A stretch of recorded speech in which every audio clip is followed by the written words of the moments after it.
ওকে, তো আমরা এই ভিডিওতে আমাদের ফিজিক্স 1 বইয়ের পঞ্চম অধ্যায় বল ও ঘর্ষণ এই চ্যাপ্টারের আরেকটি গুরুত্বপূর্ণ টপিক সম্পর্কে দেখব, এবং সেটি হলো আমাদের অতি সংক্ষিপ্ত 5 নাম্বার সংরক্ষণশীল বল এবং অসংরক্ষণশীল বল কাকে বলে বা কেমন। ঠিক আছে, তো আমরা এই কোশ্চেনটা নিয়ে আলোচনা করব। দেখেন, এখানে আমাদের মোটামুটি এই সংরক্ষণশীল বল এবং অসংরক্ষণশীল বলের এতটুকু সংজ্ঞা পড়লেই আমাদের কোশ্চেনের আমরা অ্যান্সার করতে পারবো।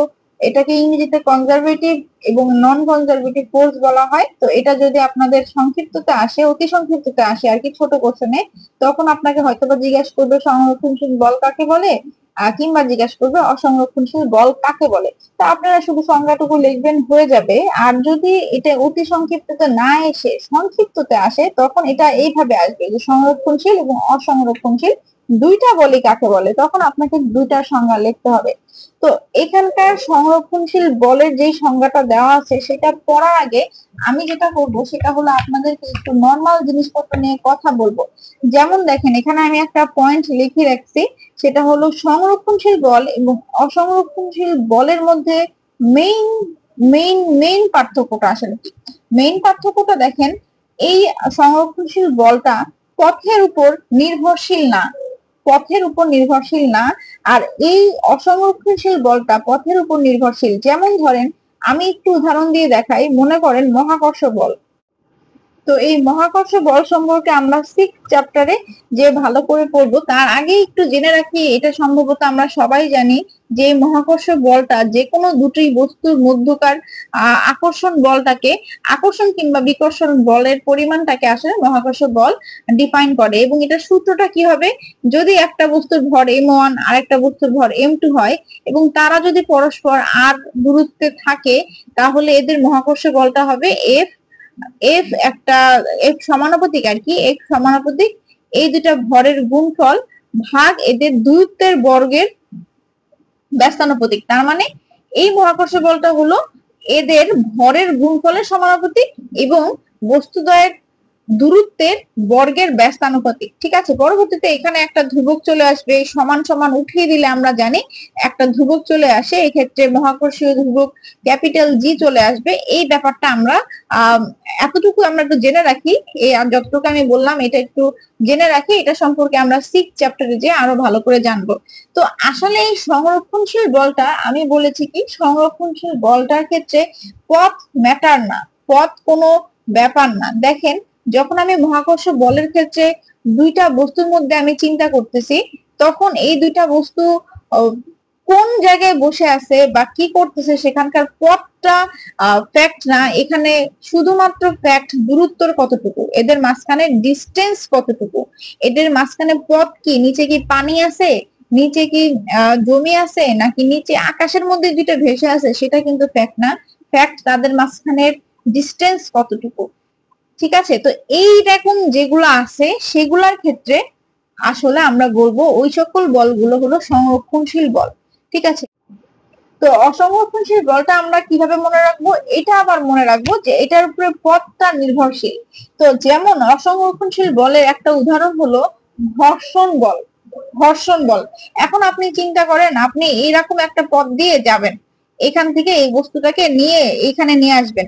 তো এটার পথের ঘর্ষণ যেহেতু এটার পথ কিরকম, পথটা কি মসৃণ নাকি অ্যাব্রো থ্যাব্রো, সেটার উপরেই তো আসলে ঘর্ষণ বলটা ডিপেন্ড করবে। ঘর্ষণ বল তো আর এই সূত্র দিয়ে আমরা বের করবো না, তাই না? ঘর্ষণ বলটা আমরা বেরই করব তার পথে কি বেশি এলোমেলো, নাকি পথ বেশি মসৃণ, নাকি পথ এরকম, এই ব্যাপারটার উপরে আমরা ঘর্ষণ বল নির্ণয় করব। যেটা ডিরেক্টলি কিসের উপর নির্ভরশীল, ডিরেক্টলি কিন্তু সে পথের উপরই নির্ভরশীল, তাই না? তো এরকম যারা পথের উপর নির্ভরশীল, যাদের একবারে পথের এবড়ো থেবড়ো মসৃণতা এগুলোর উপর নির্ভরশীল, সেগুলো হলো আমাদের অসংরক্ষণশীল বল। ঠিক আছে, তো মেইন ফ্যাক্ট সংরক্ষণশীল বল এবং অসংরক্ষণশীল বলের মেইন পার্থক্য এখানেই। একটা হলো পথের উপর নির্ভরশীল না, আর একটা হলো যে পথ দিয়ে আপনি যাচ্ছেন সেই পথটার উপর নির্ভরশীল। তো আরেকবার যদি আমি এখানকার এবার সংজ্ঞাতে আসি, চিন্তা করেন, তো সংজ্ঞাতে কি বলছে, একটি বস্তুকে যে কোনো পথে ঘুরিয়ে আদি অবস্থায় আনতে বস্তু কর্তৃক কৃত কাজ যদি শূন্য হয়, তাই সংরক্ষণশীল বল। তো এখানে আবার এই কথাটা কিভাবে বলছে সেটা একটু চিন্তা করি। আবার উদাহরণ দিছে অভিকর্ষ বল, আরো বলে দিছে এই বল বস্তুর গতিপথের উপর নির্ভর করে না, যেটা আমি বললাম যে পথের উপর নির্ভর করবে না। আচ্ছা, এখানকার সংজ্ঞাটা একটু দেখি। একটি বস্তুকে যে কোনো পথে ঘুরিয়ে আদি অবস্থায় আনতে বস্তু কর্তৃক কৃত কাজ যদি শূন্য হয়। আচ্ছা, এখন মনে করেন একটা বস্তু কি করেছে,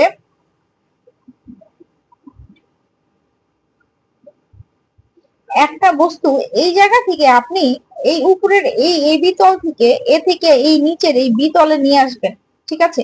তো আমরা সবাই জানি কিনা এইভাবে যদি কোনো একটা বস্তুকে আপনি নিয়ে আসেন, তাহলে এখান থেকে এখানে আনতে ওর অভিকর্ষ যে বলটা হবে, কিংবা বিভব শক্তি বলতে পারেন, এখান থেকে আনলে সেই বলটা অভিকর্ষ বল কিংবা বিভব শক্তি যেটা হবে, বিভব শক্তিটা আসলে কি হবে, বিভব শক্তিটা এখান থেকে এখানে আসলে বিভব শক্তিকে প্রকাশ করা হয় mgh দ্বারা।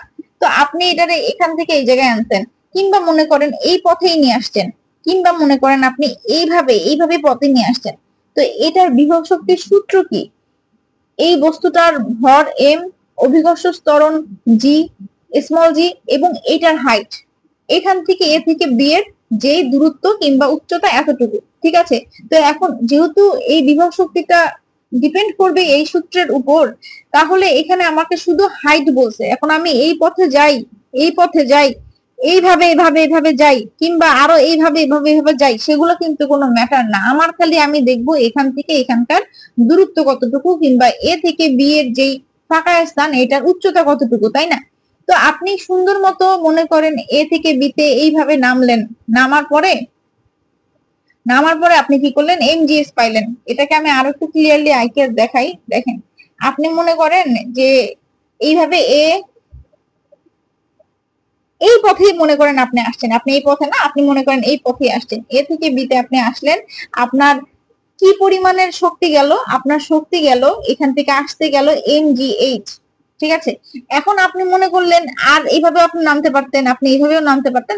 আপনি একটা পথে আপাতত দেখাইলাম, যে পথে আপনি নামেন না কেন, এইভাবেও নামেন এভাবেও নামেন, যেভাবেই নামেন না কেন, আপনার শক্তি, বিভব শক্তি খরচ হবে কি mgh পরিমাণে, কিন্তু বিভব শক্তি খরচ হবে। এখন মনে করেন এ থেকে বি তে আসার পরে আপনি কি করলেন, বি থেকে এতে গেলেন। দেখেন তো, বি থেকে যদি আপনি এতে যান, এখান থেকে যদি উল্টা দিকে যান, তাহলে এক্ষেত্রে বিভব শক্তি কি হবে? আমরা কি জানি নিচের দিকে নামলে যদি জি পজিটিভ হয়, উপরের দিকে গেলে কি হবে, জি নেগেটিভ হবে। তাহলে সেক্ষেত্রে আমরা এই পাশে যদি যাই, এই দিকে যদি উল্টা দিকে যাই, তাহলে এটার ক্ষেত্রে আমাদের বিভব শক্তি হবে মাইনাস mgh। তাহলে এই আমাদের কি বলছে, একটি বস্তুকে যে কোনো পথে ঘুরিয়ে আবার আদি পথে যদি আনি, তাহলে যদি বস্তু দ্বারা টোটাল মোট কৃতকাজ যদি শূন্য হয়, সেটাই সংরক্ষণশীল বল। তাহলে এইভাবে আমি আসলাম, mgs পাইলাম, উল্টা দিকে গেলাম, মাইনাস mgs পাইলাম। তাহলে আমার টোটাল কত, টোটাল ওয়ার্ক আমার mgh মাইনাস mgh, তাহলে কত, 0 হইলো না? এটাই এখানে বলা আছে। যদি একটা বিন্দু থেকে আপনি আসছেন আবার ঘুরে ওই বিন্দুতেই গেছেন, দুইটা যদি যোগ করে যদি টোটাল মোট কৃতকাজ যদি 0 পান, তাহলে সেটা কি আপনি আবার সংরক্ষণশীল বল বলতে পারেন। এই বল বস্তুর গতিপথের উপর কখনোই নির্ভর করবে না, ঠিক আছে? এই হলো সংরক্ষণশীল বল। এই একটা জিনিস বুঝাই দিলাম। এরপরে দেখেন অসংরক্ষণশীল বল। আচ্ছা, তো অসংরক্ষণশীল বলটা যখন আমরা বর্ণনা করব, সেম ভাবে এই সংরক্ষণশীল বলে যা বলা আছে সেটারই, শুধু এখানে কি হয়েছে, এখানে বলা ছিল যে আমার কৃতকাজ হবে শূন্য, এবং অসংরক্ষণশীল বলে কি বলা আছে, এটা কৃতকাজ শূন্য হবে না। তো আমি এই কনসেপ্টটা যদি আর একটু ক্লিয়ারলি দেখাই, দেখেন, মনে করেন একটু আগে যেটা আমি বললাম, সংরক্ষণশীল বলের ক্ষেত্রে আমি বলছি সবসময় দূরত্ব ম্যাটার করে। তো আপনি যদি মনে করেন এই পথে আসেন, একটা এ থেকে বি নিচের দিকে নামতেছেন, নিচের দিকে নামলে আপনার বিভব শক্তি হয়ে গেল পজিটিভ, ঠিক আছে? এবং একই ভাবে যদি আপনি এটার উপর দিকে নামেন, এক্ষেত্রে বিভব শক্তিটা কি হয়ে যাবে, mgh থাকবে, খালি উপরের দিকে যাওয়ার কারণে জি এর, নিচের দিকে নামলে পজিটিভ জি, উপরের দিকে গেলে নেগেটিভ জি, এই কারণে এটা মাইনাস হয়ে যাবে। আপনার টোটাল কাজটা কাটাকাটি করলে শূন্য হয়ে যাবে, ঠিক আছে? তার মানে আমি যেটা দেখলাম, আমার শুধু এটা যে কার্ভ শেপ, তার জন্য কিন্তু এটা চেঞ্জ হয় নাই। এটা শুধুমাত্র হাইটের ক্ষেত্রে এই বিভব শক্তি বলেন, অভিকর্ষ বল বলেন, এগুলো কিন্তু শুধুমাত্র উচ্চতাতে ডিপেন্ড করে আছে। তো এটা যদি আপনি এইভাবে না পাঠায়া যদি এইভাবেও পাঠাইতেন, তাও কিন্তু আপনি -g পাইতেন। আবার এটা যদি এইভাবে না এসে যদি এটা এইভাবে এইভাবে এইভাবে আসতো, তাও কিন্তু আপনার এই ক্ষেত্রে নামার ক্ষেত্রে mgh এই জিনিসটা সেমই থাকতো। ঠিক আছে, তো এই জন্য এই বিভব শক্তি বলেন, এগুলো হলো কি আমার সংরক্ষণশীল বল। তাহলে এই অসংরক্ষণশীল বলে কি হয়? আপনি দেখেন, অসংরক্ষণশীল বলে মনে করেন আপনি একটা বস্তুকে এই এ থেকে আপনি এই পথে পাঠাইছেন, ঠিক আছে, এ থেকে এই পথে পাঠাইছেন। এখন এক্ষেত্রে যে সংরক্ষণশীল বলটা নিয়ে কথা বলতেছে সেটা হলো মনে করেন ঘর্ষণ বল। তো আপনি এ থেকে বিতে পাঠাইছেন, আপনি এইরকম একটা পজিশনে পাঠাইছেন, এখানে যে পরিমাণে আর কি ঘর্ষণ আছে, পরবর্তীতে মনে করেন আপনি এইভাবে পাঠাইলেন, তাহলে এখানে তো কোনো ঘর্ষণ কমে গেছে। এটা এত সুইফট একটা পথ, এত সুন্দর একটা পথ, এটা তো আর ওরকম আগের মতো ঘর্ষণ নাই। তাইলে এটা তো আর সেই পথের মাঝখানে ডিস্টেন্সের উপর ডিপেন্ড করতেছে না। এটা কিসের উপর ডিপেন্ড করতেছে? পথ দেখতে কেমন, পথ কি আমার মসৃণ নাকি পথ হলো আমার এবড়ো থেবড়ো, এই ব্যাপারটার উপরে কিন্তু আমাদের এই ঘর্ষণ বলটা ডিপেন্ড করতেছে। তার মানে এটার যেমনি ইচ্ছা তেমনি আমি নিতে পারতেছি না, এবং নিলেও আমার কিন্তু টোটাল যে কৃতঘাত সেটা কিন্তু কোনোদিনও জিরো হবে না। ঠিক আছে, তো এটাই আসলে এই অসংরক্ষণশীল বলে বলা হয়েছে। তো সংজ্ঞা দুটা আরেকবার ভালো করে আপনারা দেখে নিন। একটি বস্তুকে যে পথে যে কোনো পথে ঘুরিয়ে আবার যে কোনো পথে, এই যে কোনো পথে, দেখছেন এই কথাটা, যে কোনো পথে, আপনি এখন শুধু এই পথে না, যে কোনো পথে যেমনি ইচ্ছা আপনি ঘুরে টুরে যদি নেন, যে কোনো পথে যদি আপনি নেন, তাহলে আদি অবস্থায় আনতে বস্তু কর্তৃক যদি কৃতকাজ শূন্য হয়, সেটাই সংরক্ষণশীল বল। আর যেমন অভিকর্ষ বল, এটা গতিপথের উপর নির্ভর করবে না। আর সেম কেস যদি আদি অবস্থায় আনতে বস্তু কর্তৃক কৃতকাজ শূন্য না হয়, তবে সেই বলকে আমরা বলবো অসংরক্ষণশীল বল, যেমন ঘর্ষণ বল, এবং এটি বস্তুর গতিপথের উপর নির্ভর করবে। তো দ্যাটস ইট, এটা এতটুকু জানলেই আমাদের জন্য এনাফ। সংরক্ষণশীল বল, অসংরক্ষণশীল বল, আশা করি আমরা এটা অ্যান্সার দিতে পারবো, এবং খুবই একটা ইম্পর্টেন্ট একটা জানার মতো টপিক, স্কিপ করার কোনো ওয়ে নাই। তো তো এইগুলো আমাদের সংরক্ষণশীল বল, অসংরক্ষণশীল বল। আমরা নেক্সট ভিডিওতে নতুন কোনো একটি টপিক নিয়ে আলোচনা করব। ততক্ষণ পর্যন্ত আমরা ভালো থাকবো, সুস্থ থাকবো, ফিজিক্স পড়তে থাকবো।